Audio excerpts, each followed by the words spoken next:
scarcity amid such waste and opulence? I began stalking this question in the classroom, enrolling in courses that I hoped would help me make sense of my country and its confounding, unblushing inequality. I kept it up in graduate school at the University of Wisconsin, the only program that accepted my application, where I focused on the housing crisis. To get as close as I could to that problem, I moved to Milwaukee, living in a mobile home park and then a rooming house. I befriended families who had been evicted, and I followed them for months, and then years, sleeping on their floors, watching their children grow up, laughing and arguing with them, and, later, attending some of their funerals. In Milwaukee, I met grandmothers living in trailers without heat. They spent the winter under blankets, praying that the space heaters didn't give out. I once saw an apartment full of kids, just kids, evicted on a rainy spring day. Their mother had died, and the children had chosen to go on living in the house until the sheriff came. In the years since, I've met poor Americans around the country striving for dignity and justice, or just plain survival, which can be hard enough.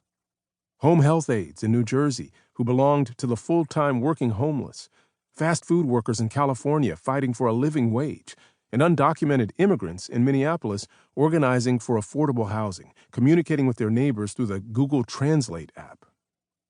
This is who we are. The richest country on earth, with more poverty than any other advanced democracy.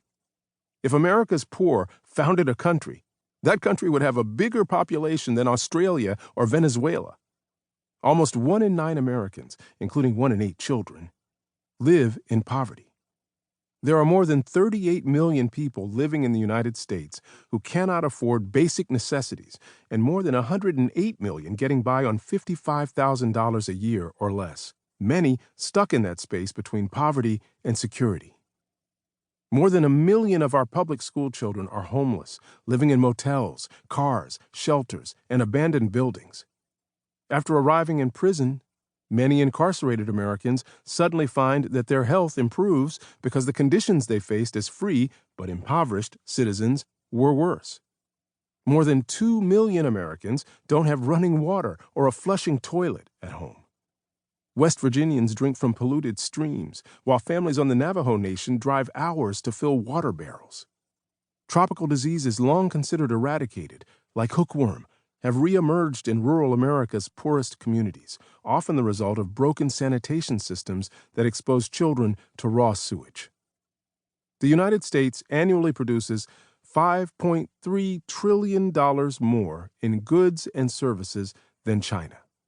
Our gross domestic product is larger than the combined economies of Japan, Germany, the United Kingdom, India, France, and Italy, which are the 3rd, 4th, 5th, 6th, 7th, and 8th richest countries in the world. California alone has a bigger economy than Canada does. New York State's economy surpasses South Korea's. America's poverty is not for lack of resources. We lack something else. Books about poverty tend to be books about the poor. It's been this way for more than 100 years. In 1890, Jacob Riis wrote about how the other half lives, documenting the horrid conditions of New York tenements and photographing filthy children asleep in alleyways. A decade later, Jane Addams wrote about the sorry state of Chicago's immigrant workforce, a 13-year-old girl from Russia who committed suicide because she couldn't repay a $3 loan. A new mother forced to work so many hours that her breast milk soaked through her shirt. The Depression-era reportage of James Agee and Walker Evans and the photojournalism of Dorothea Lange seared images of dusty, kicked-down sharecroppers into our collective memory. In 1962, Michael Harrington published The Other America, a book intended to make visible tens of millions of human beings who had dropped out of sight and out of mind.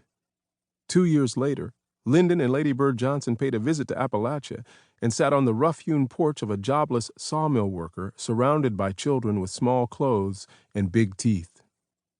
Bearing witness, these kinds of books help us understand the nature of poverty. They are vital, but they do not, and in fact cannot, answer the most fundamental question, which is, why? Why all this American poverty? I've learned that this question requires a different approach. To understand the causes of poverty, we must look